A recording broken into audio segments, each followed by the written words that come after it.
Between stimulus and response, there is a space.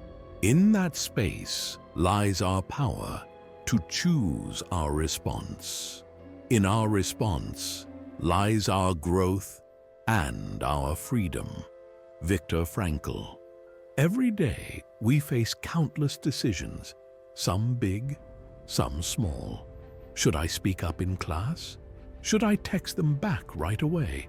What should I do next with my life? These choices shape who we are and the life we live.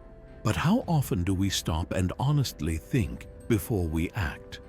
Today, we will explore how you can master that space between what happens to you and how you respond. By the end of this video, you'll have 20 powerful techniques to help you pause, reflect, and make wiser decisions, no matter what life throws at you. If you've ever regretted a hasty decision or wondered why things didn't turn out as you'd hoped, this video is for you. We're not just talking about big, life-changing decisions here. This is about the everyday choices that define who you become. Think about the last time you got into an argument with a friend or family member. Maybe you said something in the heat of the moment that you later wished you could take back. What if you had taken a moment to pause, to think before speaking? That pause could have changed everything. The power to make better decisions lies in our ability to pause and think. Today we'll dive into ancient Stoics' methods to sharpen their minds and make decisions that led to better outcomes, not just for themselves, but for those around them. Seneca once said, "Nothing is more honorable than a grateful heart, and nothing is more powerful than a mind that takes the time to consider its actions." We'll cover techniques like the 5-second rule, the 24-hour rule, and more, each designed to help you create that crucial space where wisdom can thrive. Let's get started. The power of pause. The first step to making better decisions is simple: pause. Learning to pause is like finding a secret superpower in a world that pushes us to act quickly. Method 1. The 5-second rule. Let's start with the 5-second rule. Count down from 5 when you feel the urge to act, whether it's sending a text, saying something in a heated moment, or making a snap decision. This quick pause allows your mind to catch up with your emotions. Imagine you're about to reply to a message that annoys you. Instead of firing off a response, take 5 seconds.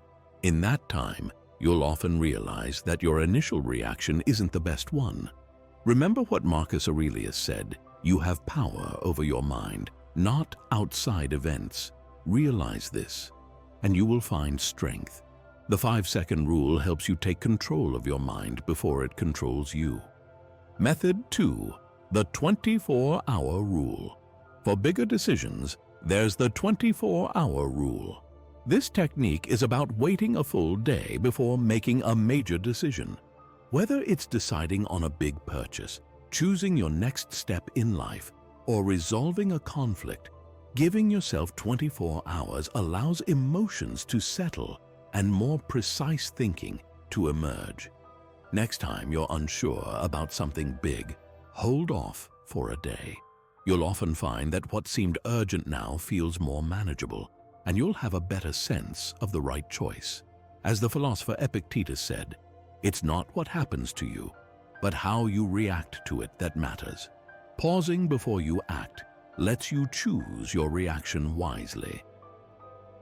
Perspective-shifting techniques. Sometimes the best way to make a wise decision is to see things from a different angle.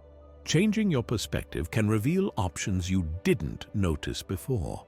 Method 3. The view from above. The first technique is called the view from above. Imagine zooming out on your life like you're watching it from space. From this distance, the things that feel overwhelming shrink in importance. This method helps you focus on what truly matters. Let's say you're stressed about a test or a tough conversation with a friend. Picture yourself looking at the situation from above. How important will this be in a month, a year? What seems huge up close is often just a small part of your bigger story. As Seneca reminds us, time heals what reason cannot.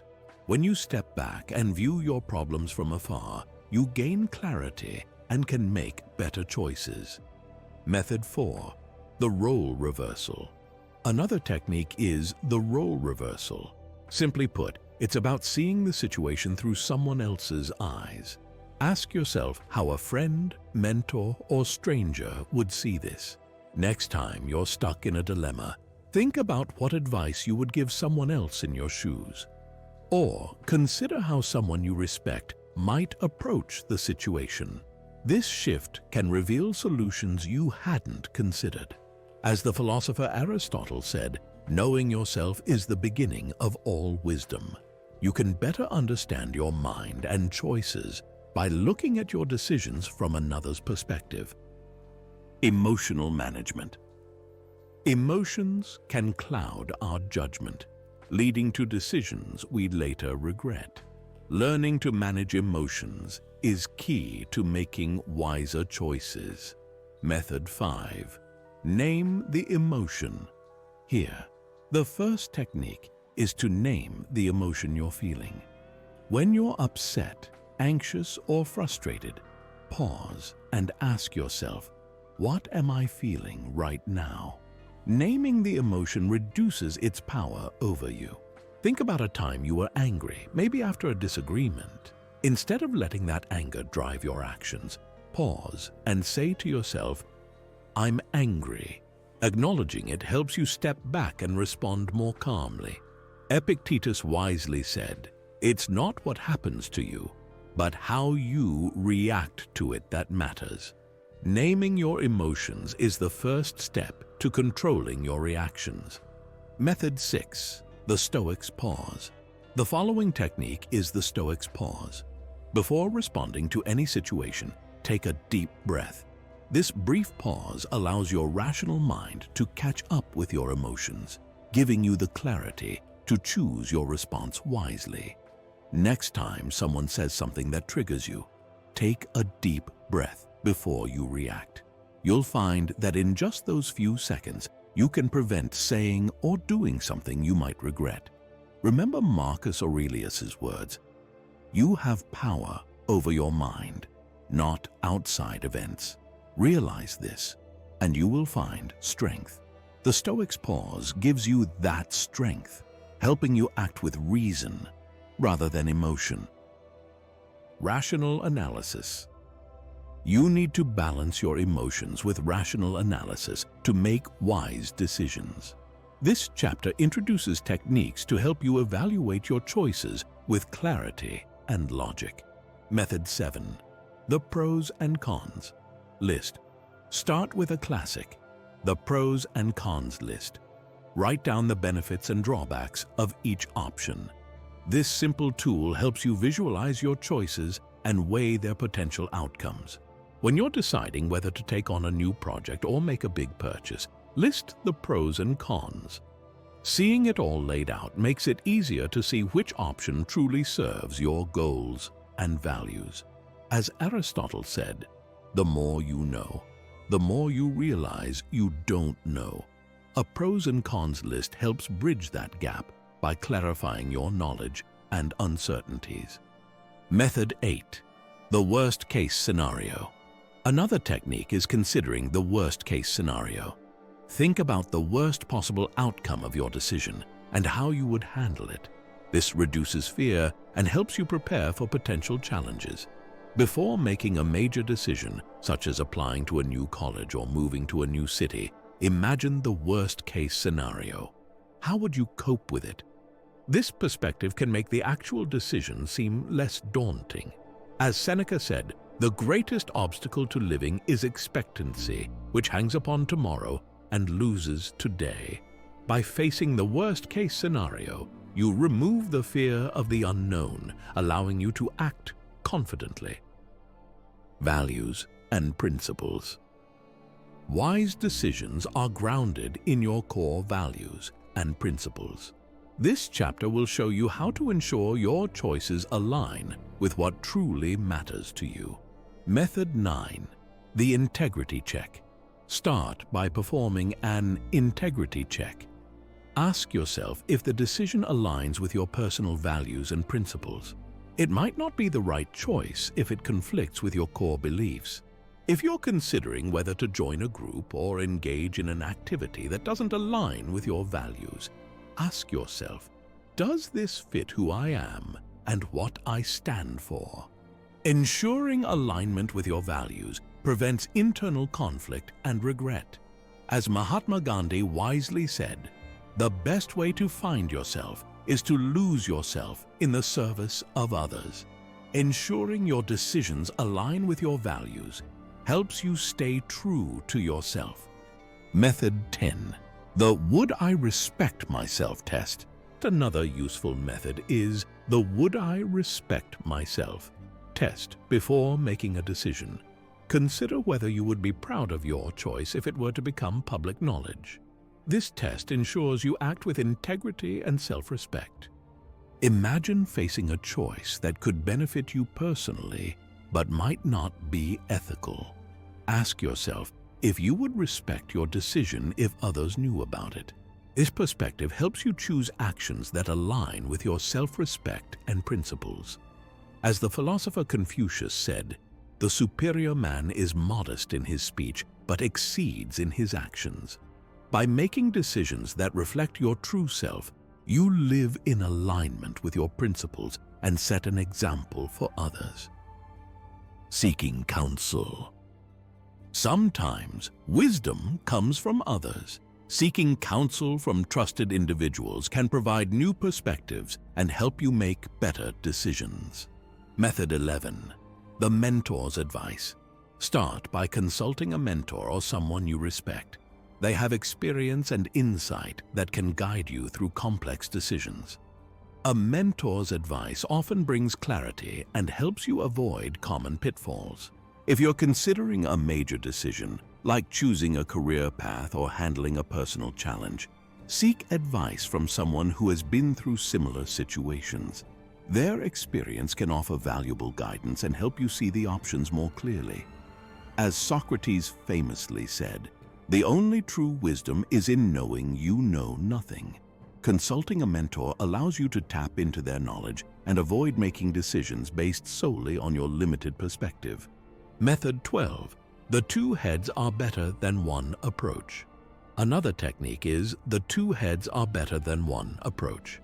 Discuss your decision with trusted friends or advisors. They can offer different viewpoints and help you consider aspects you might have overlooked. Before making a big decision, gather input from a few trusted individuals. Each person's perspective can highlight different angles and considerations, leading to a more balanced and informed choice. As the philosopher Lao Tzu said, "A journey of 1,000 miles begins with a single step." Getting advice from others helps you take that first step wisely, ensuring your journey is guided by collective wisdom rather than just your own. Seeking counsel doesn't mean you're weak. It means you value diverse perspectives and are open to learning from others. By incorporating their insights, you strengthen your decision-making process and increase your chances of success. Reflecting on past decisions. Looking back on past decisions can offer valuable lessons. This chapter explores how reflecting on your previous choices can improve future decision-making. Method 13. The post-mortem analysis. Begin with the post-mortem analysis. After making a decision, review the outcome and process. Ask yourself what went well, what didn't, and what you can learn from it. This reflection helps you understand your decision-making patterns and improve over time. Consider a recent choice that didn't turn out as expected, maybe a project that failed or a plan that fell through. Analyze what led to the outcome and identify areas for improvement. This helps you avoid repeating the same mistakes.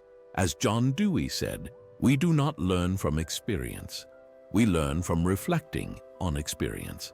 Reflecting on your past decisions transforms experience into wisdom, guiding better choices in the future.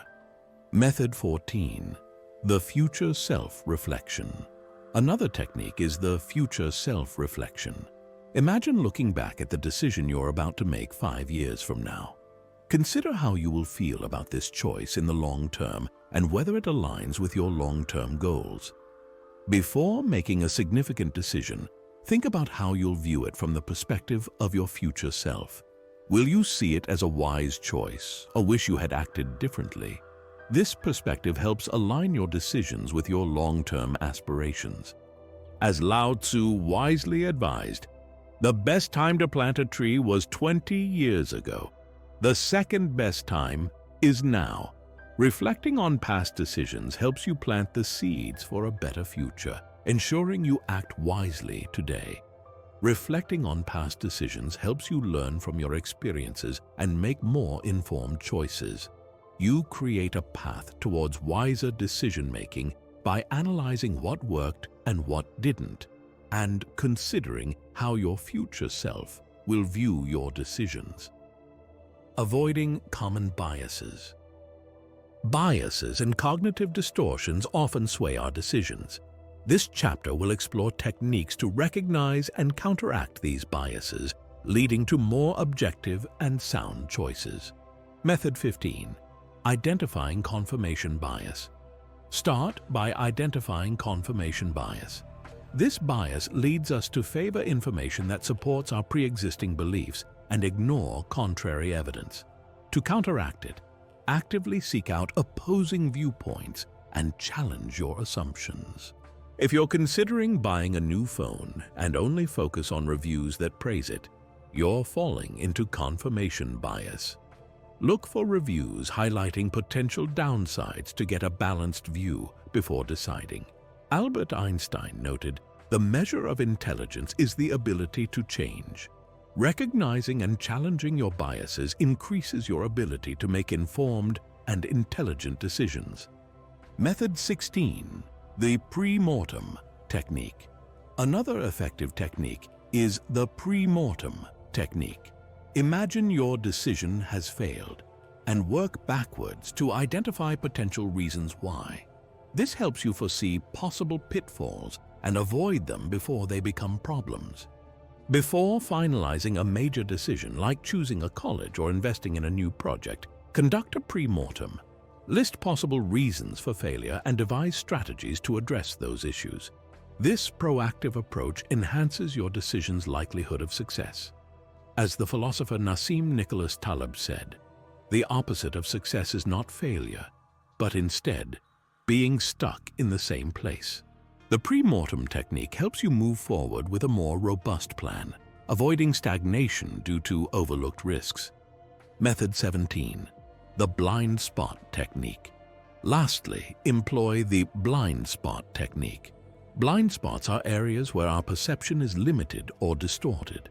To counter this, actively seek feedback from others who might see things you don't.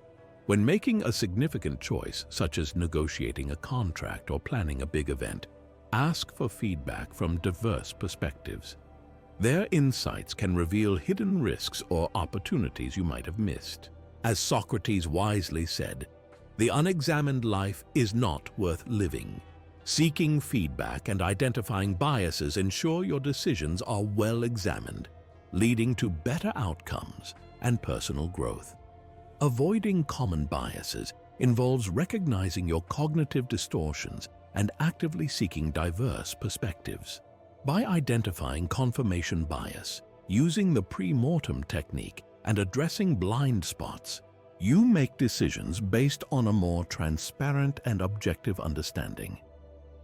Embracing uncertainty. Uncertainty is an unavoidable part of life. Embracing it rather than fearing it can lead to more confident and effective decision-making. This chapter explores methods to manage and utilize uncertainty. Method 18. The what-if game. Begin with the what-if game. This technique involves asking what-if questions to explore various scenarios and their potential outcomes. By anticipating different possibilities, You prepare yourself for uncertainty and make more informed decisions. Suppose you're deciding whether to start a new hobby or job. Ask yourself, what if it succeeds? And what if it fails? You can better prepare for potential challenges and opportunities by considering both positive and negative outcomes. As Charles Darwin observed, it is not the strongest of the species that survive, nor the most intelligent, but the one most responsive to change.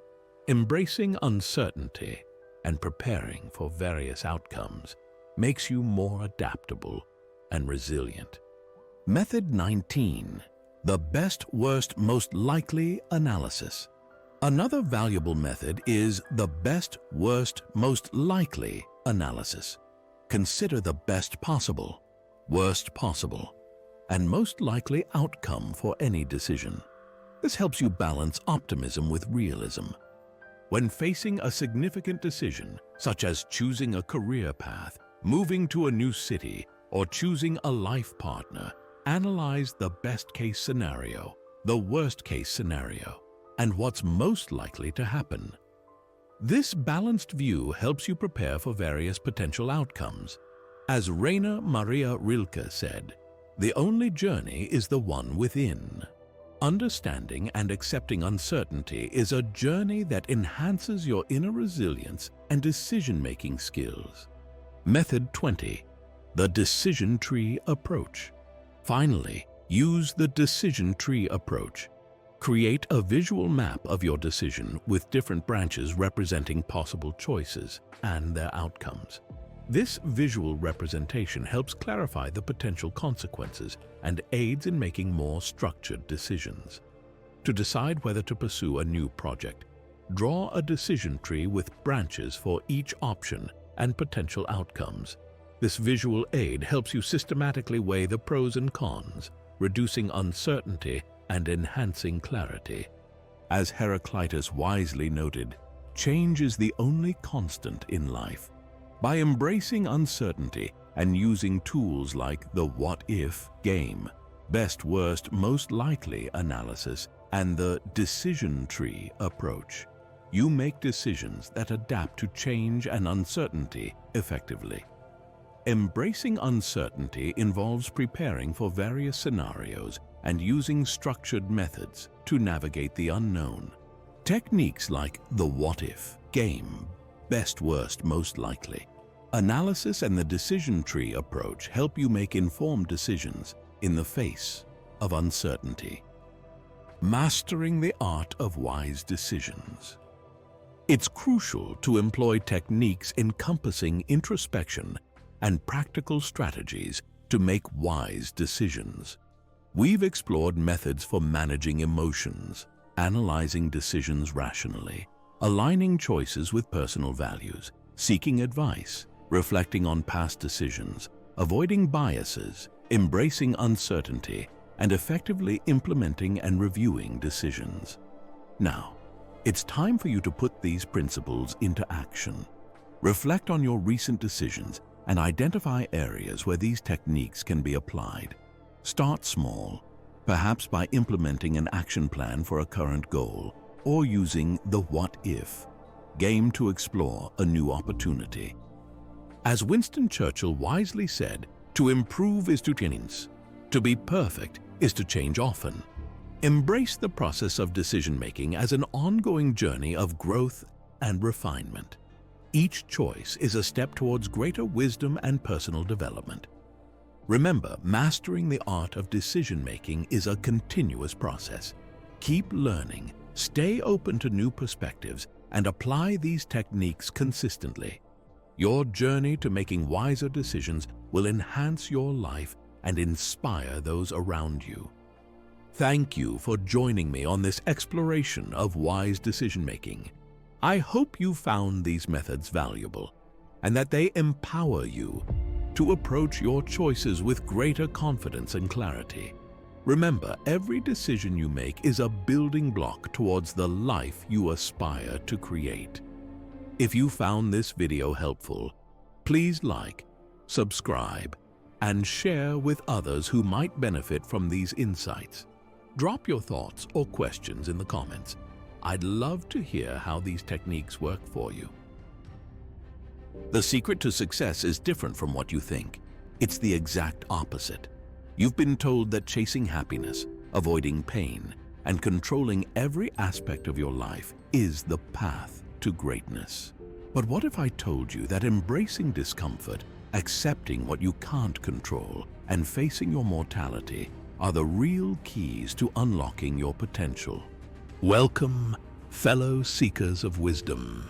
Today, we're diving deep into the heart of Stoic philosophy, not to dwell on its history, but to arm ourselves with its timeless power.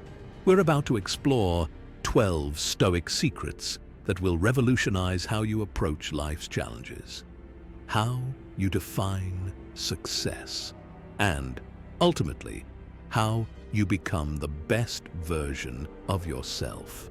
These aren't just lofty ideals. These battle-tested principles have guided emperors, prisoners, and everyday heroes through the storms of life. And today, they're going to become your weapons in the arena of life.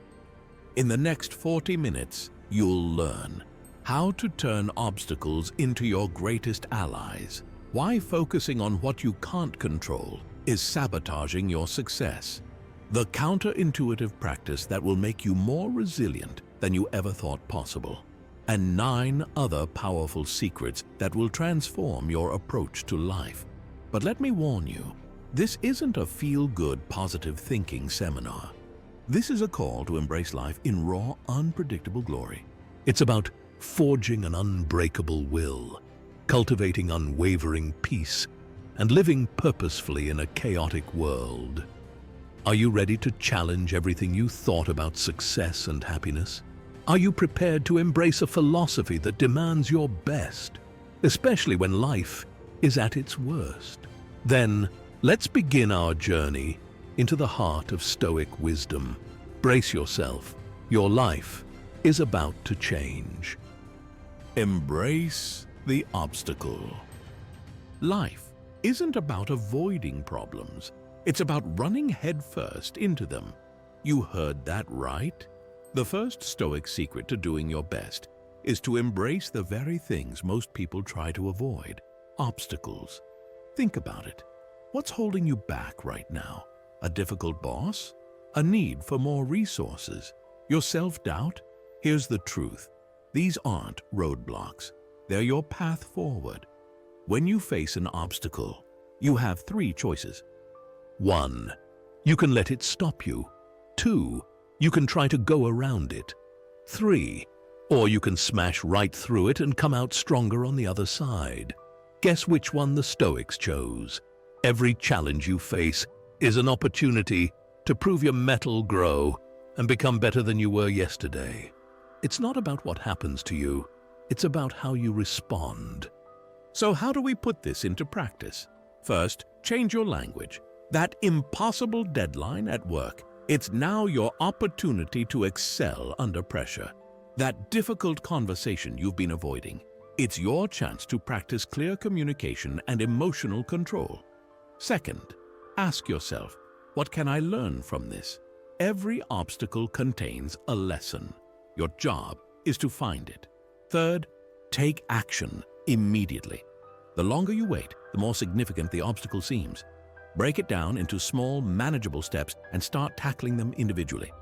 Remember, comfort is the enemy of growth. The next time you face a challenge, ask, "Why me?" instead of asking, "How can I use this?" Your obstacles are not in your way. They are the way. Master the dichotomy of control.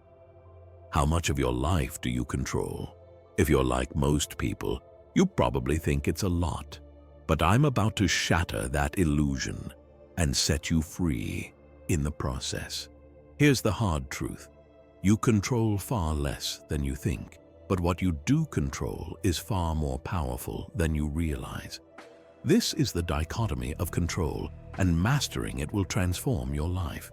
You don't control the economy, other people's actions, or the weather, but you do control your thoughts, your actions, and your responses to everything life throws at you.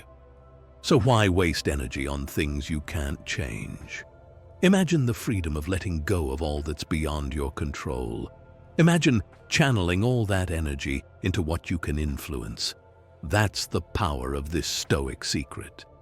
Here's how to put it into practice. 1. Identify what's truly in your control. Your thoughts, your actions, your goals, your values. These are yours to command. 2. Recognize what's not in your control. Other people's opinions, external events, outcomes. Let these go. 3. Focus your energy solely on what you can influence. Pour yourself into your efforts rather than the results. But here's the kicker. This isn't about passivity. It's about strategic action. When you focus only on what you control, you become unstoppable. You're no longer at the mercy of external circumstances. You're the master of your domain. Try this. Next time you feel frustrated or anxious, ask yourself, is this within my control? If it's not, let it go. If it is, take action. Remember, true power doesn't come from controlling the world around you. It comes from controlling yourself. Master the dichotomy of control, and you'll find a calm strength that no external force can shake. Harness negative visualization. What's the worst that could happen? Most people avoid this question like the plague, but Stoics, they embrace it, they weaponize it. Welcome to the counterintuitive power of negative visualization. I'm not talking about dwelling on worst-case scenarios until you're paralyzed with fear.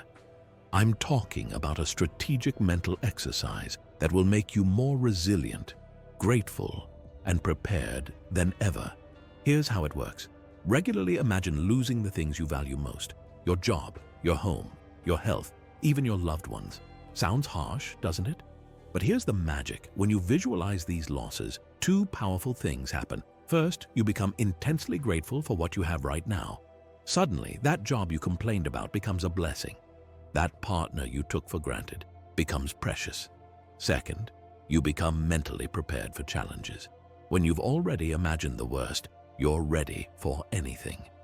But let's be clear, this isn't about pessimism. It's about clear-eyed realism combined with deep appreciation. Here's how to practice. 1. Start small. Imagine losing your phone for a day.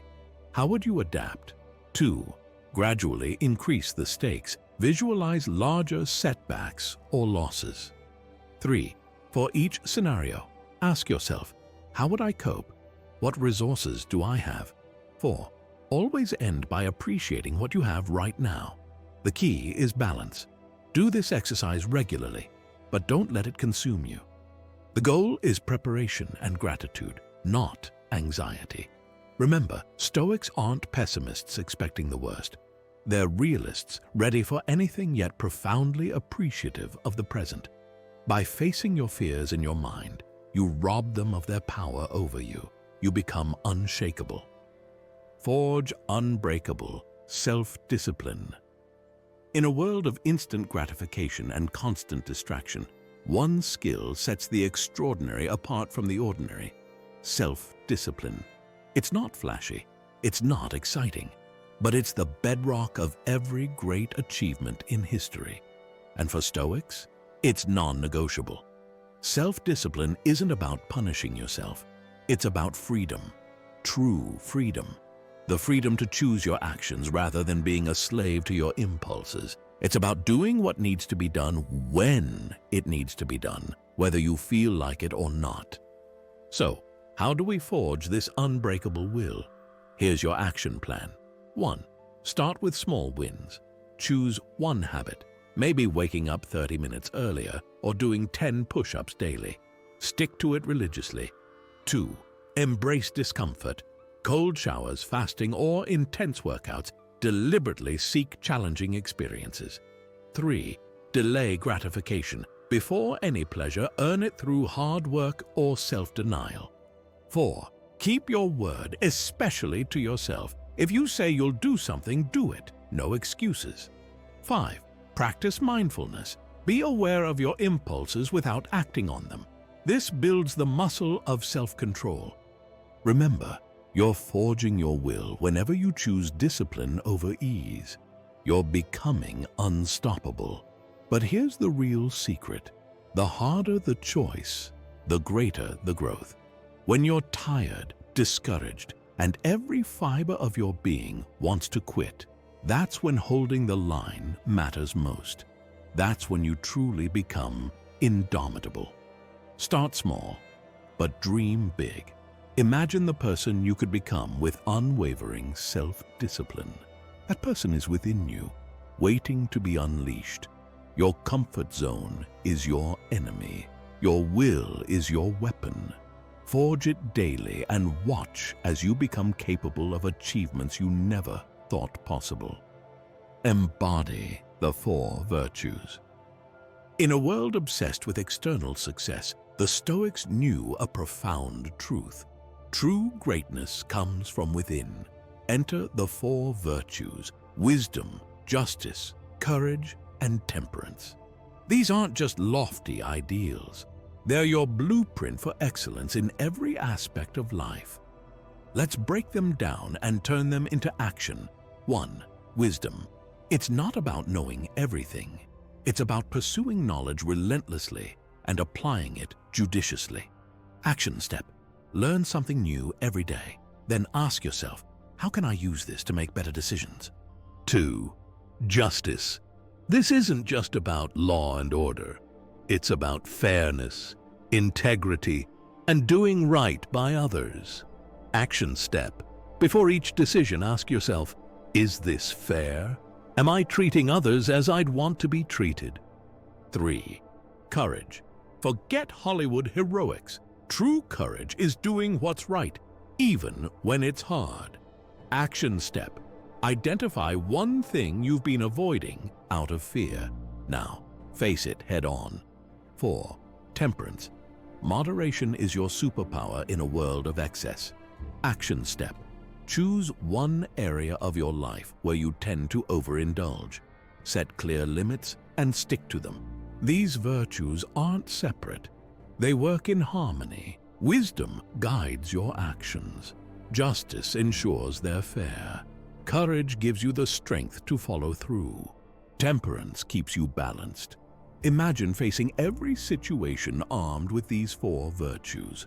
How would your life change? How would you change? Here's your challenge. For the next week, before every significant decision, pause and consider these 4 virtues. Let them guide you. Is this the wise choice? Is it just and fair?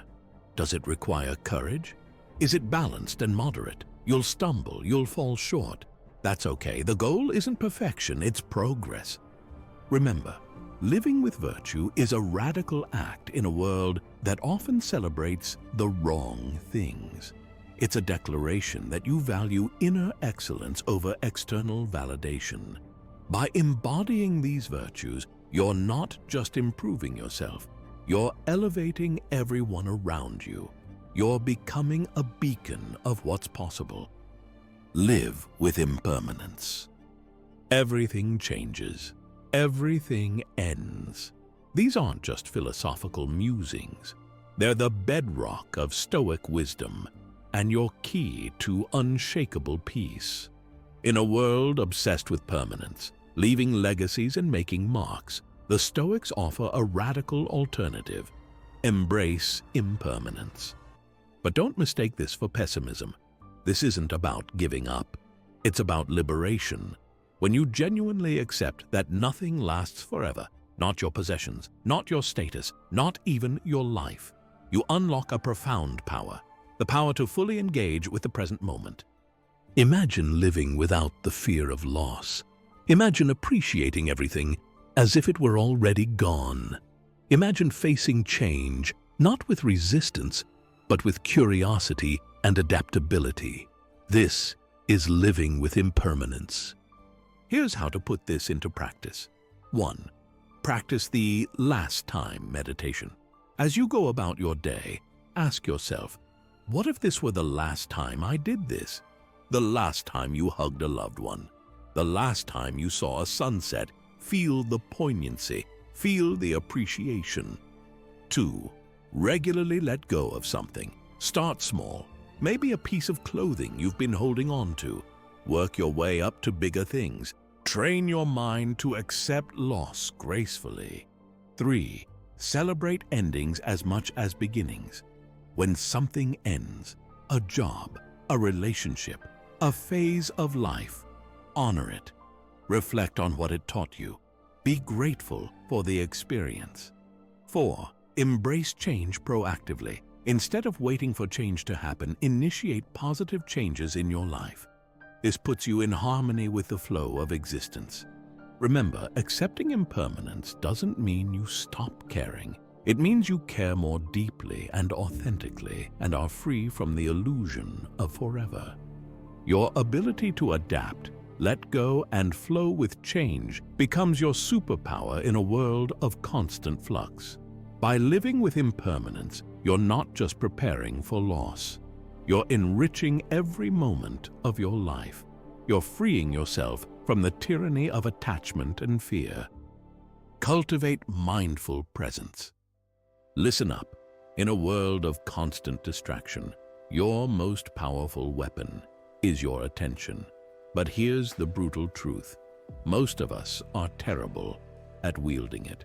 We're living life on autopilot, letting our minds drag us into regrets about the past or anxieties about the future. But the Stoics, they knew better.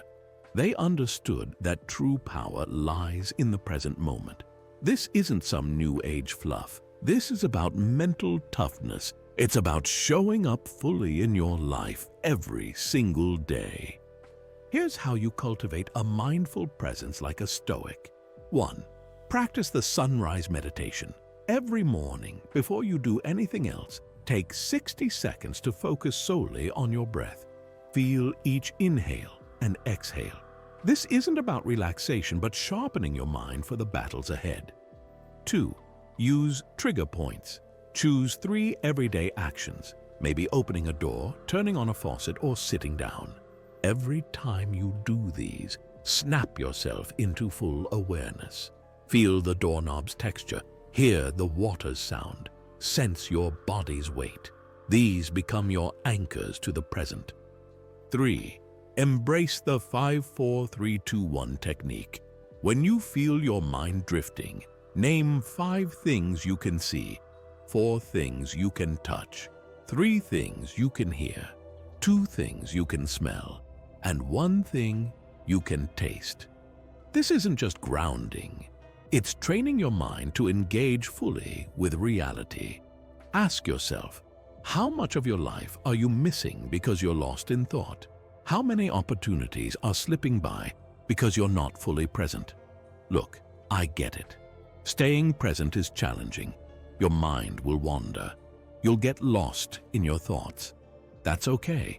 The key is to keep bringing yourself back. Each time you do, you're building mental strength. Remember, the Stoics weren't trying to empty their minds. They were aiming to fill their lives with purpose and awareness. Every moment is an opportunity to practice virtue, make a choice, and become better. So here's your challenge. For the next 24 hours, commit to catching yourself whenever you're on autopilot. Bring yourself back to the present moment. Feel the aliveness in your body. Engage fully with whatever you're doing, no matter how mundane. This isn't just about peace of mind. It's about power. When you're fully present, you make better decisions. You see opportunities others miss. You become unshakable. The past is gone. The future isn't here yet. Your life is happening right now, in this moment. Are you showing up for it? Cultivate mindful presence. It's not just a Stoic secret. It's your key to living a life of purpose, power, and unshakable calm. Pursue lifelong wisdom. Life isn't about finding yourself. It's about creating yourself. And for the Stoics, that creation never stops. Welcome to the pursuit of lifelong wisdom, your ticket to constant growth and unshakable strength. Here's the truth. When you think you know everything, you've already lost. The wisest among us are those who realize how little they truly know. So, how do we embrace this journey of perpetual learning? Here's your action plan. 1. Read voraciously, but don't just consume. Question everything. Ask yourself, how can I apply this to my life today? 2. Seek out diverse perspectives, especially those that challenge your beliefs. Growth happens at the edge of discomfort. 3. Turn every experience into a lesson. Failed at something? Good. What can you learn from it? 4. Practice daily reflection. Ask yourself at the end of each day, what did I learn today? How have I improved? 5. Teach others. Nothing solidifies knowledge like sharing it. Remember, wisdom isn't about accumulating facts. It's about deepening your understanding of life and yourself. Here's your challenge. Commit to learning one new thing every day for the next week. Then, crucially, find a way to apply it. Imagine the person you'll become if you continue this practice for a year, for a decade, for a lifetime. The pursuit of wisdom isn't just a Stoic secret.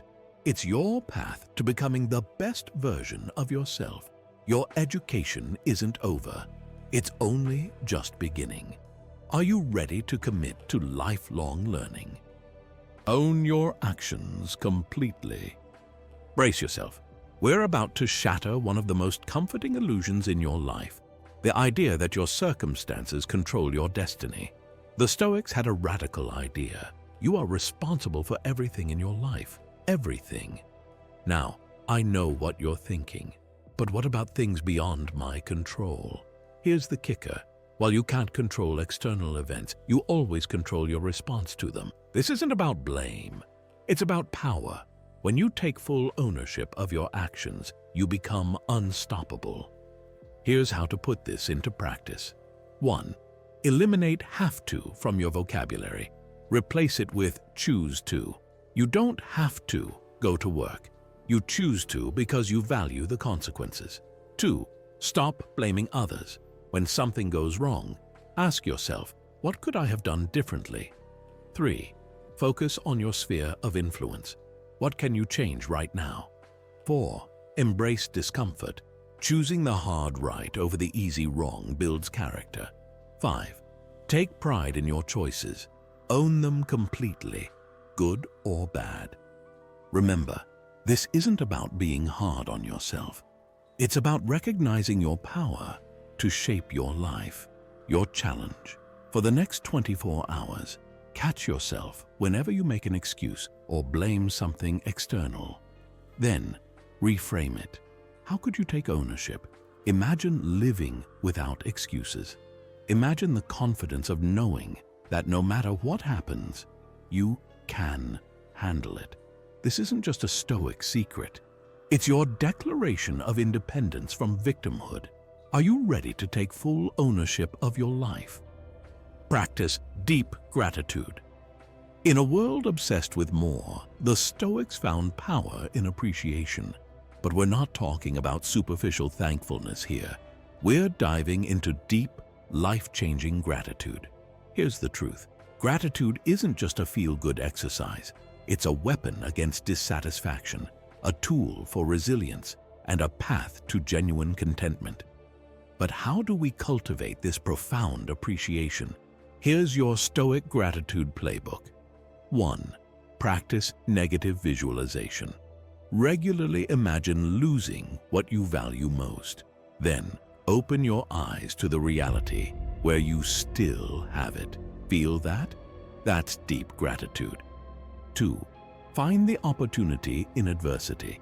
Lost your job? Be grateful for the chance to pursue a new path. Facing a challenge? Thank it for making you stronger. 3. Appreciate the ordinary. Your beating heart, the air in your lungs, the ground beneath your feet. These miracles happen every moment. 4. Express gratitude daily, not just in words, but in actions. Show appreciation through your deeds. 5. Be grateful for your challenges. They're your greatest teachers. Remember, gratitude isn't about ignoring life's difficulties. It's about finding strength and perspective within them. Here's your challenge. For the next week, end each day by writing down 3 things you're genuinely grateful for. But dig deep. Find gratitude in unexpected places. Imagine approaching every situation, good or bad, with a sense of appreciation. How would that transform your life? This isn't just a Stoic secret. It's your key to unlocking a more prosperous, more fulfilling existence. Are you ready to weaponize gratitude in your life? Serve a greater purpose. Listen up. We're about to challenge one of the most pervasive myths of our time, that life is all about you. The Stoics knew better. They understood that true fulfillment comes not from self-obsession, but from serving something greater than yourself. Here's the hard truth. A life lived solely for personal gain is half-lived. You're capable of so much more. So how do we align our lives with a greater purpose? Here's your Stoic roadmap. 1. Identify your unique talents. What are you naturally good at? These are clues to your purpose. 2. Find where your skills meet the world's needs. That intersection is your calling. 3. Start small. Serve your family, your community, and your workplace. The purpose isn't always glamorous. 4. Embrace duty. Do what needs to be done, not just what you feel like doing. 5. Think long-term. How will your actions impact future generations? Remember, this isn't about sacrificing your happiness. It's about finding more profound, more lasting fulfillment. Your challenge for the next week, before every major decision, ask yourself, how does this serve a purpose beyond myself? Imagine waking up daily knowing your actions contribute to something bigger than your desires. How would that change your perspective? This isn't just a Stoic secret. It's your path to a life of meaning and impact. Embrace memento mori. You could leave life right now. Let that determine what you do and say and think. Marcus Aurelius. These words aren't meant to depress you. They're meant to wake you up. Welcome to memento mori, the Stoic practice of remembering your mortality. It's not morbid. It's motivating. Here's the unvarnished truth.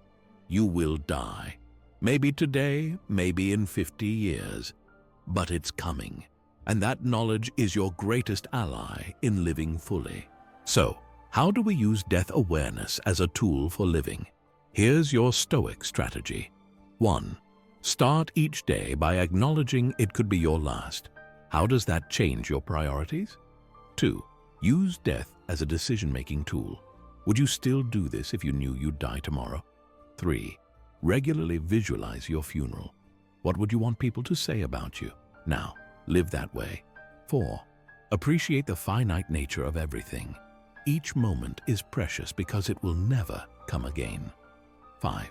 Use death to cut through trivial concerns. Most of what we worry about doesn't matter in the face of mortality. Remember, this isn't about being gloomy. It's about using death to squeeze every drop of meaning from life. Your challenge. For the next week, ask yourself each morning, if this were my last day, how would I live it? Imagine approaching each day with the urgency and appreciation of knowing it could be your last. How would that transform your life? This isn't just a Stoic secret. It's your wake-up call to live with purpose and passion. Are you ready to use your mortality as motivation to live truly? Stoic wisdom to live by.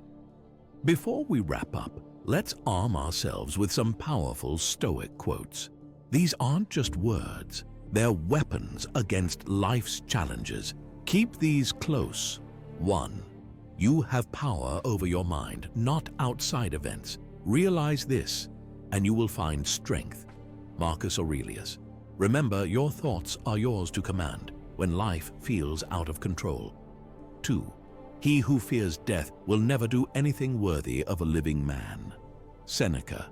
Let this fuel you to take bold action and live fully. 3.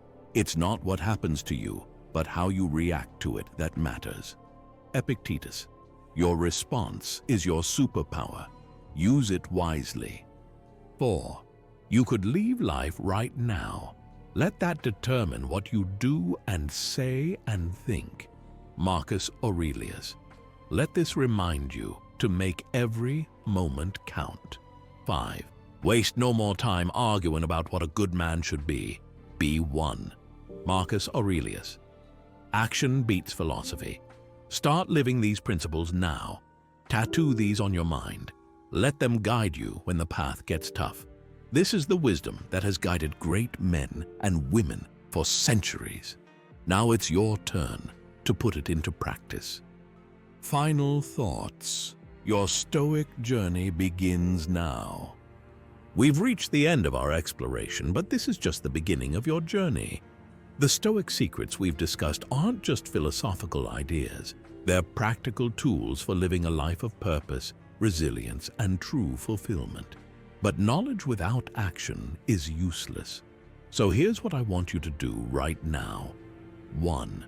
Choose one secret that resonated with you the most. 2. Commit to practicing it for the next 7 days. 3. At the end of each day, reflect on how it's impacting your life. Remember, transformation doesn't happen overnight. It's the result of small, consistent actions taken day after day. As Epictetus said, don't explain your philosophy. Embody it. Your actions will speak louder than any words. And here's a final thought to carry with you. You have everything you need to face life's challenges. These Stoic secrets aren't giving you anything new. They're revealing the strength already within you. So as you leave here today, I challenge you to step into the world with a new perspective. See obstacles as opportunities. Find gratitude in adversity. Live with purpose and courage. The path of a Stoic isn't always easy, but it's always worthwhile. Are you ready to embrace this timeless wisdom and become the best version of yourself? Your Stoic journey starts now. Let's make it count. Thank you for joining me on this exploration of Stoic wisdom. Stay strong and resilient, and keep pushing forward until next time. In the depths of ancient Rome, a peculiar tradition marked the greatest moments of triumph. Consider this scenario. A victorious general parades through the streets, crowned with laurels, celebrated as a living god. But behind him stands a slave, whispering words that would seem strange in such a moment of glory. Memento mori. Remember, you are mortal. Yet these same Romans built one of history's most confident and enduring civilizations. Their secret? A philosophy we now call Stoicism. A philosophy that didn't just teach confidence, but built it from the ground up. Today, we're going to explore 12 Stoic habits that will help you develop unshakable confidence. Not the shallow, Instagram-perfect kind of confidence, but the deep, lasting kind that withstands life's greatest challenges. The type of confidence that doesn't crack under pressure, but grows stronger with every obstacle. Before we start, remember this. True confidence isn't about being better than others. It's about being better than your previous self. As Marcus Aurelius once wrote in his private journals, waste no more time arguing about what a good person should be. Be one. Let's begin with our first habit. Stop comparing yourself to others. You know that feeling when you're scrolling through social media and suddenly your accomplishments seem meaningless. There's an ancient Japanese concept called wabi-sabi that embraces imperfection as beauty. It perfectly aligns with what Epictetus taught about comparison. He said, if you want to improve, be content to be thought foolish and stupid. Let me share a story from ancient China. A master archer named Kititze was renowned for his perfect shots. One day, a young archer challenged him to a contest. The young man shot arrows while performing acrobatics, landing each shot perfectly. When asked to match this feat, Kititsa simply said, "I do not compete with others. I compete only with myself." This simple response carries more wisdom than 1,000 perfect shots. In our modern world, we're constantly bombarded with opportunities for comparison. But the truth is, whenever you compare yourself to others, you're comparing your behind-the-scenes footage to someone else's highlight reel. Your journey is unique, and that's your power. Moving to our second habit, surround yourself with positive people. Seneca, one of Rome's greatest philosophers, wrote to a friend, "Associate with people who make you better." Think about that for a moment. In ancient Arabian culture, there's a saying, "Tell me who you walk with, and I'll tell you who you are." This isn't just ancient wisdom, it's practical psychology. Consider the story of Zaid, a merchant from medieval Baghdad. When his business failed, instead of seeking comfort among fellow failed merchants, he spent his days in the booming marketplace, learning, observing, and gradually rebuilding his confidence through positive associations. Within a year, he restored his business and exceeded his previous success. Your environment shapes you more than you might realize. Just as a garden can't flourish in poor soil, your confidence can't grow in toxic surroundings. Look around you right now. Are the people in your life building you up or breaking you down? Our third habit is one that often surprises people. Take care of your body. Despite being the most powerful man in the world, Marcus Aurelius never forgot to emphasize the connection between physical and mental strength. "The soul becomes dyed with the color of its thoughts," he wrote. But he also understood that the body houses these thoughts. In ancient Sparta, physical training wasn't just about preparing for battle. It was about building unshakable confidence. But here's what most people miss. It wasn't about achieving perfect bodies. It was about proving to yourself day after day that you can push through discomfort. There's a beautiful story from Zen tradition about a monk who wanted to achieve enlightenment. His master told him to first tend to the temple garden for a year. The monk worked physically every day, and his anxiety about enlightenment slowly faded. His body grew stronger, and with it, his mind grew clearer. When the year was up, he realized he had found what he was looking for, not through meditation, but through the simple act of physical care. You don't need to become a warrior or a monk. Start small. A daily walk, stretching in the morning, eating foods that fuel rather than drain you. Your body is the only permanent home you have in this world. When you care for it, you send a powerful message to your subconscious. I am worth taking care of. As we move to our fourth habit, be kind to yourself and remember that confidence isn't built in a day. The Stoics understood something profound about self-compassion. Contrary to popular belief, they weren't cold or unfeeling. They were realistic about human nature. There's an ancient Middle Eastern parable about two wolves. One represents self-criticism and doubt, the other self-compassion and growth. A young person asks their grandfather, which wolf wins? The elder replies, the one you feed. This simple story carries a profound truth about self-kindness.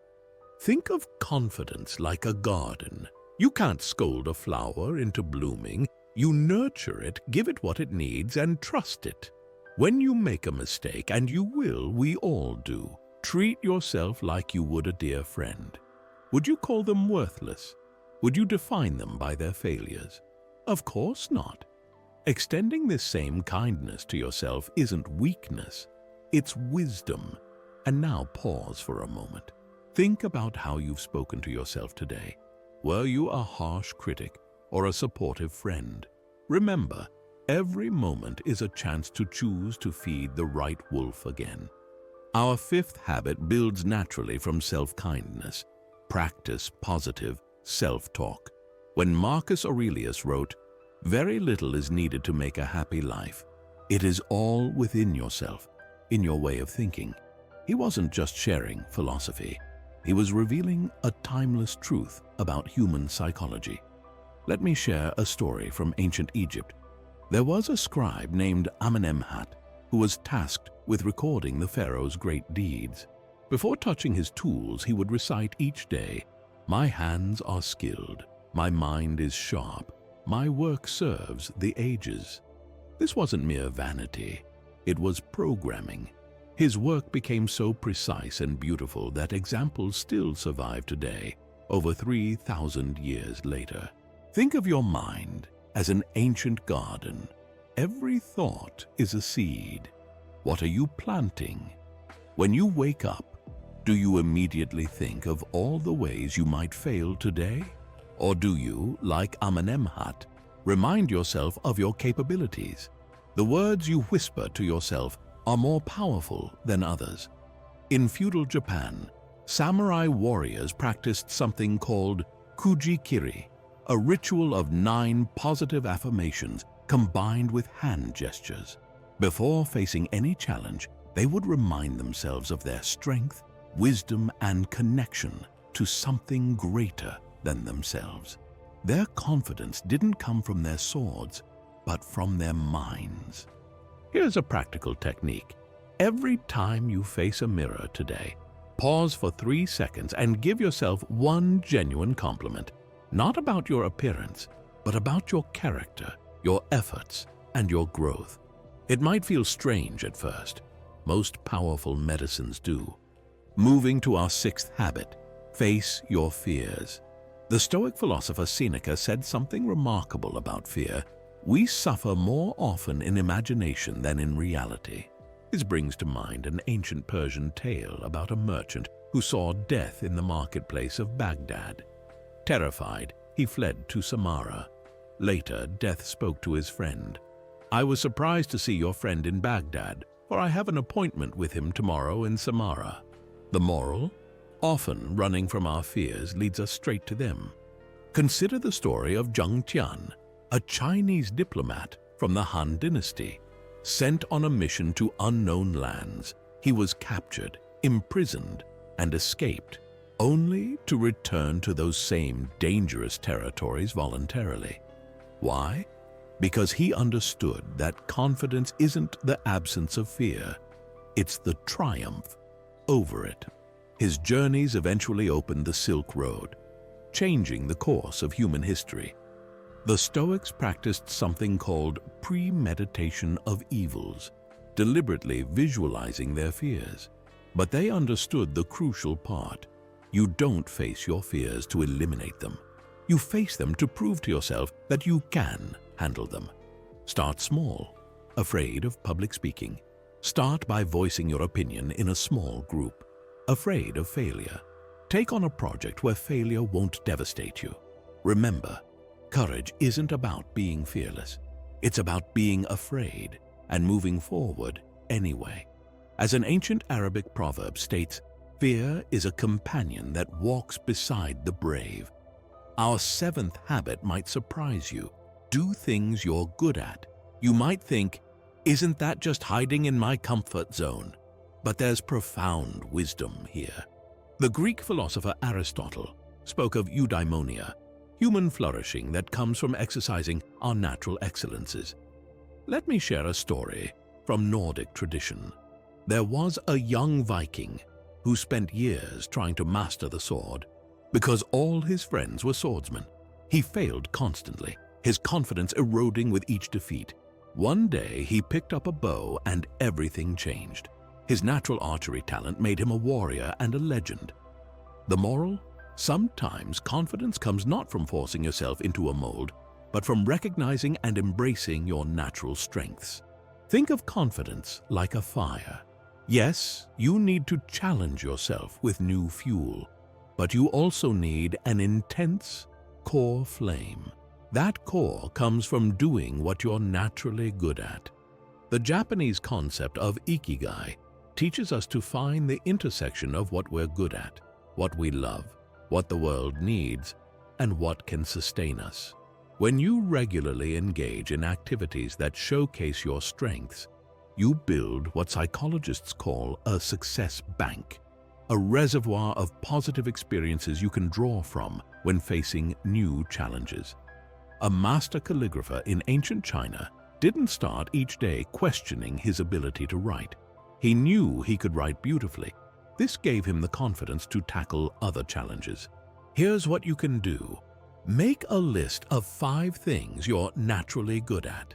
They don't have to be impressive to others. Maybe you're good at making people feel comfortable, organizing spaces, or solving puzzles.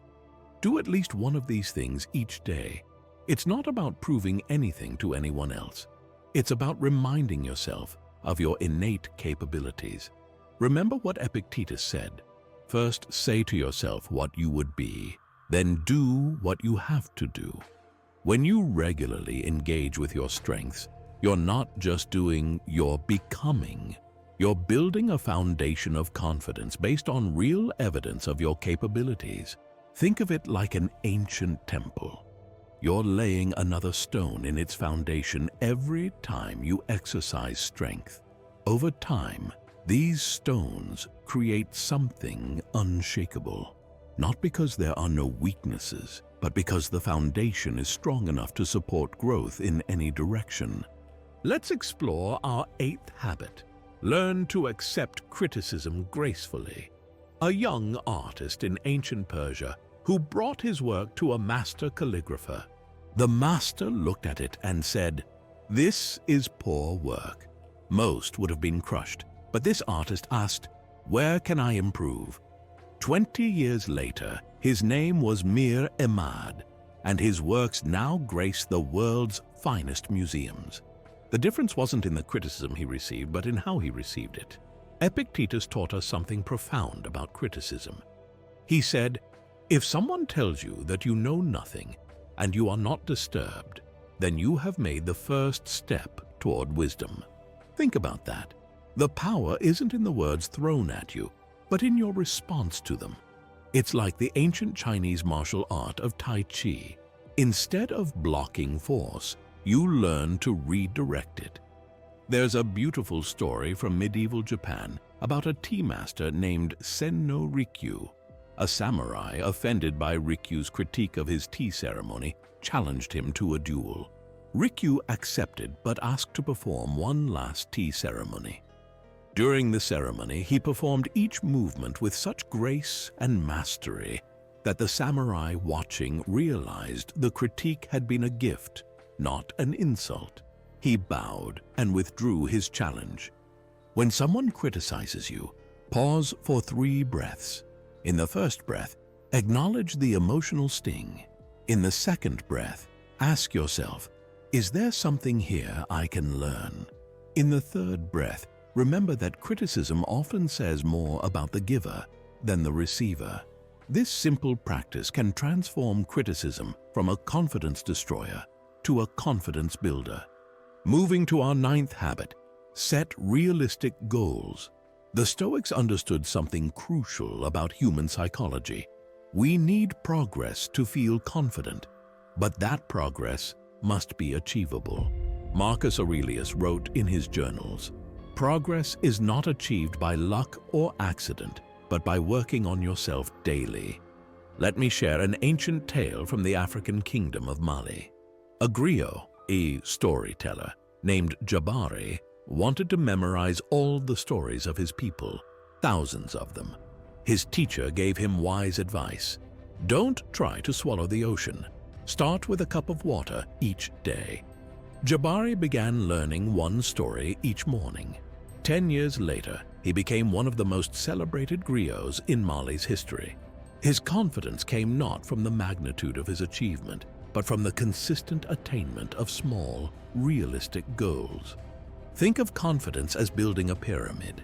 The ancient Egyptians didn't start with the capstone. They started with a solid foundation and added one perfectly cut block at a time. When you set realistic goals, you're cutting those blocks to size. Too big and they won't fit. Too small and the structure won't rise. Here's a powerful technique from Zen tradition, the 1-degree shift. Instead of trying to transform your life overnight, focus on improving by just 1 degree each day. Want to become more confident in public speaking? Don't start with a TED Talk. Start by speaking up once in a small meeting. Want to write a book? Don't start with a trilogy. Start with 1 page a day. The Stoics had a practice called progressive overload, gradually increasing challenges while staying within realistic bounds. Think of the ancient Greek wrestler Milo, who built his legendary strength by carrying a growing calf every day until it became a bull.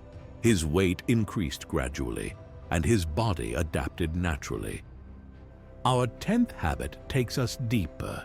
Challenge negative thoughts. In ancient India, there was a practice called pratipaksha bhavana, the art of replacing negative thoughts with positive ones, but not in a superficial, wishful thinking way. Instead, it was about questioning the very foundation of our negative assumptions. Consider this story from Sufi tradition. A wise woman was known for her unshakable confidence. When asked about her secret, she said, "Each morning I meet my 2 great teachers, doubt and fear. I ask them, 'What do you have to teach me today?' Then I listen, learn, and let them go." She understood that negative thoughts aren't enemies to be vanquished, but messengers carrying noteworthy information.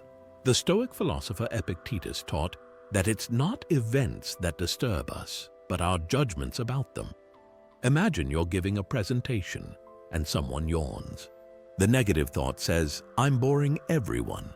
The Stoic response would be to question this. Are they tired from staying up late? Did they just finish a heavy lunch? Is my interpretation based on evidence or insecurity? Here's a practical technique I call the ancient court of reason. When a negative thought arises, put it on trial.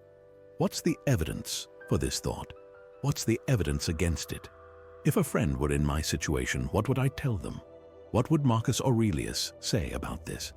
This habit becomes particularly powerful when combined with understanding cognitive distortions, those mental traps that ancient philosophers recognized long before modern psychology named them. Catastrophizing. The Stoics had an antidote, premeditatio malorum, preparing for difficulties while maintaining perspective. Let me share another story, this time from ancient China. A pottery master was known for creating perfect vessels. When asked about his secret, he said, "I used to see every imperfection as a failure. Now I see each one as a question. What can this teach me about my craft?"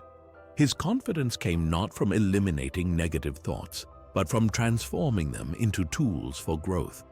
Moving to habit 11, celebrate small wins. In ancient Bhutan, there was a tradition of starting each day by celebrating 5 small things before leaving bed. This isn't just positive thinking, it's neural programming. Every time you acknowledge a win, your brain releases dopamine, strengthening the neural pathways associated with success and confidence. There's a powerful story about Alexander the Great that isn't often told. Before each major battle, he would gather his troops to celebrate their previous victories and small daily acts of courage. The soldier who helped a comrade, the scout who found a better path, the cook who kept spirits high with a good meal. He understood that confidence is built not on rare moments of glory, but daily moments of progress. The Japanese concept of kaizen, continuous improvement through small steps, teaches us that major transformations happen through minor victories accumulated over time. Think of confidence like a mosaic. Each small win is a tile. Individually, they might seem insignificant, but they create a masterpiece together. Here's a practical technique used by ancient Roman generals, the victory journal. Each night, write down 3 wins from your day. They don't need to be spectacular. Maybe you spoke up in a meeting, chose a healthy lunch, or showed patience in a difficult situation. Over time, you'll build a written record of your progress, evidence that you're more capable than your doubts suggest.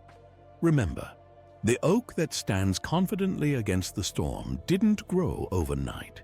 It celebrated each new ring of growth, each new branch, each new leaf. Your confidence will grow similarly, one celebrated victory at a time. Our final habit brings everything together. Focus on continuous growth, not perfection. There's an ancient Japanese concept called wabi-sabi that finds beauty in imperfection.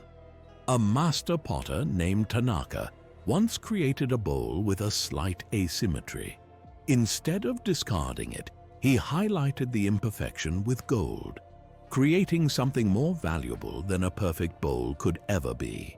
This is the essence of our final habit, understanding that true confidence comes not from being flawless, but from embracing continuous growth. Let me share a profound story from ancient Tibet. A young monk was frustrated with his meditation practice, complaining to his master that his mind wasn't perfectly still. The master poured tea into the monk's cup until it overflowed. "Like this cup," the master said, "you're so full of expectations about perfection that there's no room for growth." This simple lesson carries the heart of Stoic wisdom about confidence. It's not about reaching a perfect state, but about maintaining steady progress. Marcus Aurelius wrote something remarkable in his private journals. Does the sun concern itself with the opinions of shadows? This wasn't arrogance, it was liberation from the pursuit of perfection. The sun grows brighter each day, not worrying about whether it's perfect, but focused entirely on its natural purpose of giving light. Consider the ancient Egyptian concept of ma'at, the principle of continuous balance and growth. The Egyptians didn't see life as a journey to perfection, but as a constant balancing act. Their confidence came not from being perfect, but from getting better at maintaining this balance each day. Think of confidence like the Nile River. It doesn't try to be perfect. It simply flows, adapting to each bend and obstacle, continuously moving forward. Here's a practical technique I call the growth spiral, inspired by ancient Greek architecture. Each day, focus on improving one small aspect of yourself by 1%. Don't try to revolutionize your entire being. Just like the spiral patterns in Greek columns, each small improvement builds upon the last, creating something beautiful and strong. Now, let's bring all 12 habits together in what the ancient Stoic would call the way of unshakable confidence. Remember how we started with that Roman general being reminded of his mortality at the height of his triumph. That wasn't meant to diminish his confidence, but to ground it in something deeper than external success. As the Stoics taught us, true confidence is built from the inside out. Think of these 12 habits as the pillars of an ancient temple. Each one supports the others. When you stop comparing yourself to others, you create space to surround yourself with positive people.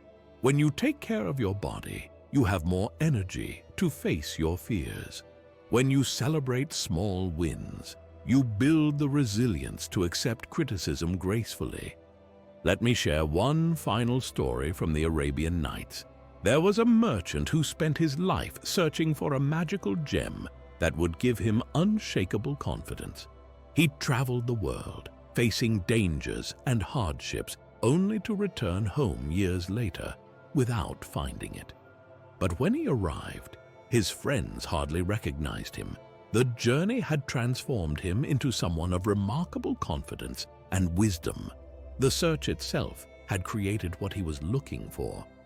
This is the more profound truth about confidence. It's not something you find or achieve. It's something you build day by day, habit by habit. As Epictetus said, no great thing is created suddenly. Your journey to unshakable confidence is a journey, not a destination. So here's the practical roadmap for you to implement these habits. Week 1. Start with self-awareness. And 3. Notice your comparison triggers, self-talk patterns, and reactions to criticism. Week 2. Begin small implementations. 10 minutes of physical care, 1 positive self-statement, 1 small fear faced. Week 3. Expand your practice. Celebrate 3 wins daily. Challenge 1 negative thought and set 1 realistic goal. Week 4. Integrate the habits. Let them flow together naturally, supporting and reinforcing each other. Remember the words of Seneca, "Luck is what happens when preparation meets opportunity." Each of these habits is a form of preparation, building your internal fortress of confidence. The opportunities will come, and you'll be ready when they do. Before we close, I want you to pause and reflect. Consider who you could become if you consistently implemented even half of these habits. Imagine the quiet confidence you could carry into every situation, not the loud, showy kind that needs constant validation, but the deep, unshakable kind that comes from knowing yourself and continuously growing. The ancient Stoics would tell us that confidence isn't about never falling, but always getting back up.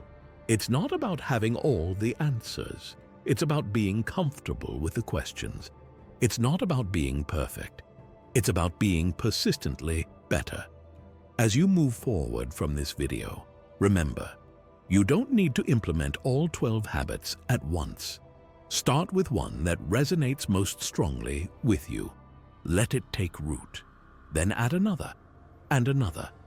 Like the ancient Chinese bamboo tree that seems to do nothing for 4 years before shooting up 90 feet in 6 weeks, your confidence will grow slowly at first, then surprisingly quickly. Your journey to unshakable confidence begins now, not with grand gestures or dramatic changes, but with small, consistent steps in the right direction. As Marcus Aurelius wrote, "The universe is change. Our life is what our thoughts make it." Through these 12 Stoic habits, you have the power to reshape your thoughts, and through them, your entire experience of life. Thank you for joining me on this exploration of ancient wisdom and modern application. If you found value in these insights, share them with someone who might need them. And remember, the most important step isn't learning these habits, but implementing them. Start today. Start now. Your future self will thank you. Is life getting you down? Do you feel overlooked, undervalued, and stuck? It's time to break free and unleash your true potential. Today, we're not just talking about change. We're igniting a transformation. Get ready to rise above and become the unstoppable force you are meant to be. The Stoic mindset. Before we dive into our strategies, let's talk about Stoicism. No, it's not about being emotionless. It's about mastering your inner world to conquer the outer one. The ancient Stoics knew that true power comes from within. They taught that while we can't control everything in life, we have absolute dominion over our thoughts and actions. That's where real strength lies. Imagine facing challenges with unwavering calm, turning obstacles into opportunities, and living purposefully. That's the Stoic way. It's not about suppressing emotions, but channeling them into productive action. This video will infuse this ancient wisdom into modern, actionable strategies that will transform your life. Make yourself a priority. Let's begin with our first powerhouse strategy. Make yourself a priority. Listen up, because this is crucial. You are not an afterthought in your own life. You are the main event, the star of the show.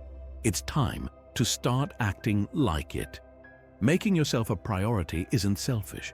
It's necessary. It's about recognizing your worth and refusing to settle for less. When you value yourself, You set the standard for how others should treat you. Here's how to put this into action. 1. Start your day with self-affirmation. Look in the mirror and say, I am worthy, I am capable, I rise above. It might feel awkward at first, but power through. Your mind will start to believe what you consistently tell it. 2. Set boundaries. Learn to say no to things that drain you and yes to what energizes you.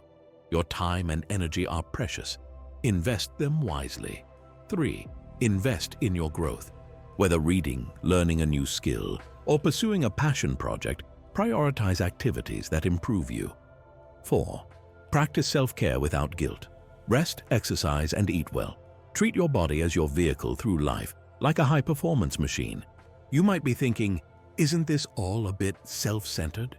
Here's where we bring in the Stoic perspective. The Stoics believed that by improving ourselves, we become better equipped to serve others and contribute to society. As Marcus Aurelius said, what brings no benefit to the hive brings none to the bee. By prioritizing your growth and well-being, you're not just serving yourself. You're preparing to impact the world around you significantly. You're becoming the best version of yourself, and that version can lift others, solve problems, and create positive change. Remember, you can't pour from an empty cup. By prioritizing yourself, you're filling your cup to the brim, ready to overflow with value for others. So, I challenge you right now. Write down 3 things you'll do this week to prioritize yourself. It could be as simple as scheduling me time, or as bold as starting that project you've been putting off. Share one of these commitments in the comments below. Let's hold each other accountable. Enhance your appearance. Now, let's talk about a strategy that might seem superficial at first glance, but trust me, it's got depth that would impress even the most austere Stoic philosopher. Strategy number 2, enhance your appearance. You might be thinking, wait a minute, isn't Stoicism all about inner virtue? Why are we talking about looks? Here's the deal. Your appearance isn't just about vanity. It's a powerful tool for boosting confidence and influencing how the world perceives and responds to you. Think about it. When you look sharp, you feel sharp. When you feel sharp, you act sharp. It's a self-fulfilling prophecy of awesomeness. But here's the kicker. We're not talking about conforming to society's beauty standards. We're talking about presenting the best version of yourself to the world. So, how do we apply this strategy? Let's break it down. 1. Define your personal style. What makes you feel confident and comfortable? Is it a crisp suit, a leather jacket, or a flowy bohemian dress? Find what resonates with your authentic self and own it. 2. Groom consistently. This isn't about being high maintenance. It's about self-respect. Keep yourself clean, your hair neat, your nails tidy. These small details add up to create a powerful overall impression. 3. Posture is key. Stand tall, shoulders back, chin up. Your posture speaks volumes before you even open your mouth. It screams confidence and commands respect. 4. Dress for your goals. Want that promotion? Start dressing like you already have it. Aiming to be a successful entrepreneur. Look the part. Your appearance should be a preview of your ambitions. 5. Health is wealth. Exercise regularly, eat nutritiously, and get enough sleep. A healthy body radiates energy and vitality, which is incredibly attractive. Now, let's address the Stoic elephant in the room. Isn't focusing on appearance a bit shallow? Here's where we dive deeper. The Stoic philosopher Epictetus said, "Know first who you are, and then adorn yourself accordingly." This isn't about peacocking or showing off. It's about aligning your outer self with your inner values and goals. When you enhance your appearance thoughtfully, you're not just changing how others see you. You're reinforcing your sense of self-worth and purpose. You're creating a visual representation of the person you're striving to become. Remember, we're not aiming for perfection here. The goal is progress and authenticity. As Marcus Aurelius said, you have power over your mind, not outside events. Realize this, and you will find strength. By taking control of your appearance, you're exercising that power, shaping how you present yourself to the world. So, here's your challenge. This week, make one deliberate change to enhance your appearance. It could be trying a new hairstyle, upgrading your wardrobe with one key piece, or even standing taller. Feel the difference in your confidence and how others respond to you. Drop a comment below, sharing what change you're going to make. Let's inspire each other to level up our game, inside and out. Keep a smile on your face. All right, champions of self-improvement, it's time to unlock one of the most potent weapons in your arsenal. It's free, it's always with you, and it has the power to change your world in an instant. I'm talking about your smile. Strategy number 3, keep a smile on your face. Before you roll your eyes thinking this is some fluffy, feel-good nonsense, let me hit you with some cold, hard facts. Smiling isn't just about looking friendly.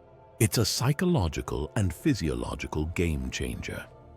When you smile, your brain releases a trifecta of feel-good chemicals: dopamine, endorphins, and serotonin.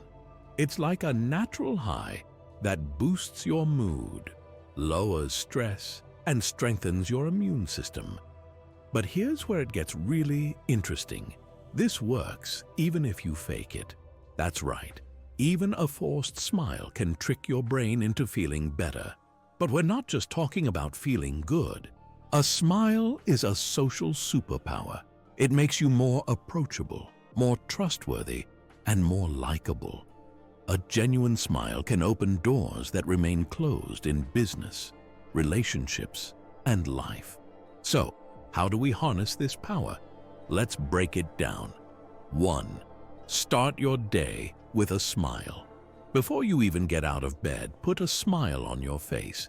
It sets the tone for the entire day. 2. Smile in the mirror. It might initially feel awkward, but it reinforces a positive self-image and boosts confidence. 3. Smile during phone calls. Even if the other person can't see you, smiling affects your tone of voice, making you sound more positive and engaging. 4. Find reasons to smile. Train your mind to look for the good in situations. The more you practice, the more natural it becomes. 5. Smile at strangers. It's a small act that can brighten someone's day and create a ripple effect of positivity. Now, I know what some of you might be thinking, but what if I don't feel like smiling? Isn't that fake? This is where we bring in some Stoic wisdom. The Stoic philosopher Epictetus said, "It's not what happens to you, but how you react to it that matters." Smiling in the face of adversity isn't about denying your feelings. It's about choosing your response. It's about maintaining your inner strength and positivity even when the world throws challenges in your way. Think of your smile as a shield and a beacon. It protects you from negativity and radiates positivity to others. It's a physical manifestation of the Stoic principle of focusing on what you can control. In this case, your attitude and expression. Remember, we're not aiming for a permanent plastic grin. We're cultivating a genuine inner joy that naturally expresses itself through your smile. As Marcus Aurelius said, very little is needed to make a happy life. It is all within yourself, in your way of thinking. So here's your challenge. For the next week, make a conscious effort to smile more. Set reminders on your phone if you need to. Pay attention to how it affects your mood, your interactions, and the energy you bring to different situations. Maintain a sense of kindness while limiting contact. Let's tackle a crucial skill: Balancing kindness with self-respect. Strategy 4. Maintain kindness while limiting contact. You'll encounter people who drain your energy or take advantage of your goodwill. The key is to remain kind without becoming a doormat. Here's how. 1. Set clear boundaries. Decide what you will and won't tolerate. Communicate these limits firmly but respectfully. 2. Practice selective engagement. Not everyone deserves your time and energy. Choose wisely who you interact with. 3. Use the broken record technique. When someone pushes your boundaries, calmly repeat your stance without getting emotional. 4. Offer kindness from a distance. You can wish someone well without letting them into your inner circle. 5. Learn to say no without guilt. It's not selfish to prioritize your well-being. The Stoic philosopher Seneca said, "We suffer more often in imagination than in reality. Many fear setting boundaries will ruin relationships. In truth, healthy boundaries create more robust, more respectful connections." Kindness isn't about being available 24/7 or saying yes to everything. True kindness includes being kind to yourself. Limiting contact with negative influences preserves your energy for positive relationships and pursuits. Your challenge? This week, identify one relationship where you need better boundaries. Take one small step to establish or reinforce those limits. Share your experience in the comments. Remain calm in stressful situations. Listeners, it's time to master the art of keeping cool when the world around you is on fire. Strategy 5. Remain calm in stressful situations. Picture this. Your deadline's looming, your boss is breathing down your neck, and your phone won't stop buzzing. Sound familiar? In such moments, staying calm isn't just helpful, it's your secret weapon. Why is calmness so powerful? When you're calm, you think clearly, make better decisions, and exude confidence. People are drawn to that energy. They trust you, follow your lead, and respect your judgment. So how do we cultivate this superpower? Let's break it down. 1. Breathe deeply. When stress hits, take a moment to breathe. Inhale for 4 counts, hold for 4, and exhale for 4. This simple technique can lower your heart rate and clear your mind. 2. Reframe the situation. Ask yourself, will this matter in 5 years? Often, the answer is no. This perspective can instantly reduce stress. 3. Focus on what you can control. You can't control external events, but you can control your response. Channel your energy there. 4. Practice the pause. Pause for a few seconds before reacting to a stressful situation. This brief moment can prevent impulsive actions you might regret. 5. Visualize calmness. Imagine handling the situation gracefully and composure. Your mind will start to believe it's possible. Now let's bring in some Stoic wisdom. The Emperor Marcus Aurelius said, "You have power over your mind, not outside events. Realize this, and you will find strength." This is the essence of remaining calm in chaos. Stoics believed in preparing for adversity. They practiced negative visualization, imagining worst-case scenarios. Not to be pessimistic, but prepared. When you've mentally rehearsed challenging situations, you're less likely to be rattled when they occur. Remember, staying calm doesn't mean being emotionless. It means acknowledging your feelings without letting them control you. It's about responding rather than reacting. Here's your challenge. Consciously apply one of these techniques next time you face a stressful situation. Notice how it affects your response and the outcome.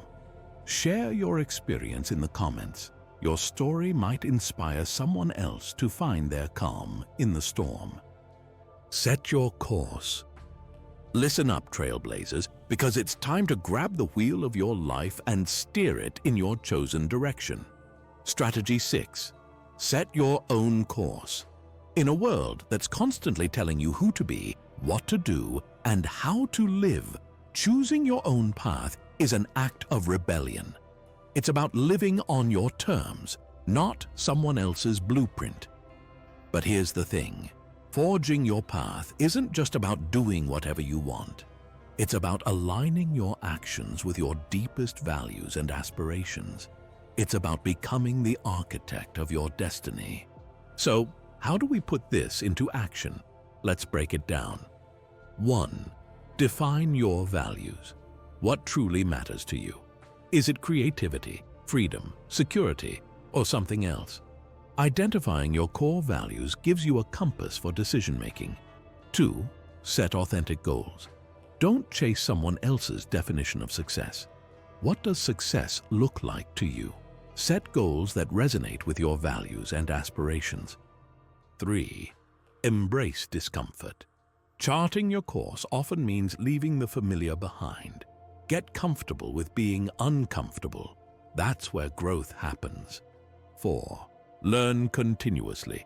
The world is constantly changing. Stay curious, keep learning, and be ready to adapt your course as needed. 5. Trust your gut. While it's good to seek advice, ultimately, you know yourself best. Learn to trust your intuition. Now, let's bring in some Stoic wisdom. Epictetus said, "First say to yourself what you would be, and then do what you have to do." This captures the essence of setting your own course. It's about defining who you want to be and then taking consistent action to become that person. Setting your own course doesn't mean you'll never face obstacles or make mistakes. It means you're choosing the challenges you want to overcome and the lessons you want to learn. Here's a powerful exercise. Imagine living your ideal life 10 years from now. What does it look like? What are you doing? How do you feel? This vision can be your North Star, guiding your decisions and actions today. Your challenge. Take 15 minutes this week to write down your personal mission statement. What do you stand for? What do you want to achieve? Share a snippet of it in the comments if you're feeling brave. Your words inspire someone else to define their own path. Make your stand. All right, champions of self-improvement, it's time to plant your feet firmly and make your stand. This isn't just about speaking up. It's about standing firm in who you are and what you believe. Making your stand is about having the courage to be true to yourself, even when the world's trying to mold you into something else. Here's how to do it. 1. Know your values. Get crystal clear on what matters most to you. 2. Speak your truth. When something goes against your values, say so. 3. Actions speak louder. Let your actions reflect what you stand for. 4. Stand alone if you must. Sometimes making your stand means standing alone. 5. Pick your battles. Choose the fights that align with your core values. The Stoic philosopher Epictetus said, "If you want to improve, be content to be thought foolish and stupid." This captures the essence of making your stand. It's not about being famous. It's about being true to yourself. Remember, every time you stand, you're not just changing the situation, you're strengthening your character. You're becoming the person you're meant to be. Here's your challenge. This week, stand on something that matters to you. It could be speaking up in a meeting or defending someone unfairly treated. Share your experience in the comments. Your courage might inspire someone else to take a stand. Nurture your wit. Let's discuss a powerful tool in your self-improvement arsenal that often gets overlooked: your sense of humor. Strategy 8. Nurture your wit. A well-developed wit can be your secret weapon in a world that sometimes feels heavy. It's not just about making others laugh. It's about cultivating a lighter perspective to help you navigate life's challenges with grace and resilience. So how do we sharpen this tool? Let's break it down. 1. Observe the absurd. Train yourself to notice the funny little quirks of everyday life. 2. Practice self-deprecating humor. Learn to laugh at yourself. It disarms others and shows confidence. 3. Timing is everything. Develop a sense of when humor is appropriate and when it's not. 4. Read widely. Exposure to different styles of wit can help you develop your own. 5. Use humor as a coping mechanism. Finding the funny side of a tough situation can help you get through it. The Stoic philosopher Seneca said, "He who laughs at himself never runs out of things to laugh at." This embodies the Stoic approach to humor. It's a tool for perspective and resilience. Nurturing your wit isn't about becoming a comedian. It's about developing a lighter touch in life, one that can help you and others navigate difficult times with a smile. Your challenge? Try to find humor in a typically frustrating situation this week. How does it change your perspective? Share your experience in the comments. Your witty observation might bring a smile to someone else's face. Be respectful of everyone. This one is crucial, so pay attention. Being respectful isn't just good manners, it's a powerful tool for personal growth and success. When you respect others, regardless of who they are, you're not just elevating them, you're elevating yourself. Here's how you can use respect as your superpower. 1. Treat everyone like they matter, because they do. 2. Listen more than you speak. Hear what people are saying. 3. Disagree without being disagreeable. You can stand your ground without being a jerk. 4. Acknowledge others' efforts, even if they fall short. 5. Be punctual. It shows you value other people's time. Remember, respect isn't about agreement. You can respect someone's right to an opinion without sharing it. As the great Muhammad Ali once said, "I don't have to be what you want me to be. I'm free to be what I want." That goes both ways. Being respectful doesn't make you weak. It makes you strong. It shows you're secure enough in yourself to treat others well, no matter what. Here's your challenge. This week, respect someone you find difficult. Maybe it's that coworker who gets on your nerves or the neighbor with the loud dog. Notice how it changes the dynamic. Drop a comment about what happened. Your experience might help someone else navigate a challenging situation. Set clear parameters. All right, it's time to talk about boundaries. Setting clear parameters isn't about building walls. It's about knowing where you stand and ensuring others do. Here's how to set parameters like a boss. 1. Know your limits. What are you okay with? And what's a hard no? 2. Communicate clearly. Don't expect people to read your mind. 3. Be consistent. Shifting boundaries confuses everyone, including you. 4. Respect others' parameters too. It's a two-way street. 5. Learn to say no without guilt. No is a complete sentence. Clint Eastwood nailed it when he said, "What you put up with, you end up with." Setting parameters is about deciding what you won't put up with. This isn't just about dealing with others. It's about creating an environment where you can thrive. Clear parameters give you the mental space to focus on what matters. Your mission this week: set one clear parameter in your life. Maybe it's deciding not to check work emails after 7 p.m. or telling your buddy you won't lend him money anymore. Whatever it is, make it clear and stick to it.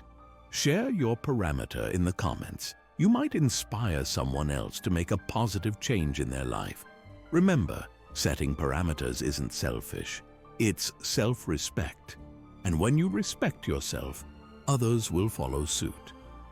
Cut out negative energy. Listen up, because this is where we separate the wheat from the chaff. Cutting out negative energy isn't just about feeling good. It's about creating space for greatness. First, let's identify the energy predators in your life. 1. Toxic relationships. 2. Self-doubt. 3. Unnecessary commitments. 4. Cluttered spaces. 5. Time-wasting habits. Now, here's how we slay these demons. 1. Audit your relationships. Who lifts you up? Who drags you down? Make some tough calls. 2. Challenge negative self-talk. Catch yourself in the act and flip the script. You wouldn't let someone else talk to you that way, so don't do it to yourself. 3. Learn to say no. Your time and energy are precious. Guard them fiercely. 4. Declutter your space. Your environment affects your mind. Clear space, clear mind. 5. Do a digital detox. Social media comparison is a thief of joy. Unfollow, mute, or block without guilt. 6. Practice gratitude. It's hard to be negative when you're focused on what's good in your life. 7. Surround yourself with positivity. Books, podcasts, music. Feed your mind with good stuff. Remember, you're the average of the 5 people you spend the most time with. Choose wisely. Here's your challenge. This week, identify and cut out one primary source of negative energy in your life. It might be tough, but you're tougher. Share your experience in the comments. Your courage might be the push someone else needs. As Bruce Lee said, it's not the daily increase but daily decrease. Hack away at the unessential. It's time to start hacking, warriors. All right, let's bring it home. We've covered a lot. These aren't just strategies, they're your blueprint for becoming unstoppable. But remember, knowledge without action is useless. You've got to put these into practice. Start small. Pick one strategy that resonates with you and focus on it for a week. Then add another. Before you know it, you'll be living these principles effortlessly. Remember, self-improvement isn't about becoming someone else. It's about becoming the best version of yourself. You've always had the power. Now you have the tools. So what are you waiting for? The world needs your greatness. Get out there and rise above. Your future self is counting on you. Please drop a comment letting me know which strategy you're starting with. Let's build an unstoppable community together. Until next time, keep rising, keep growing, and never settle for less than your worth.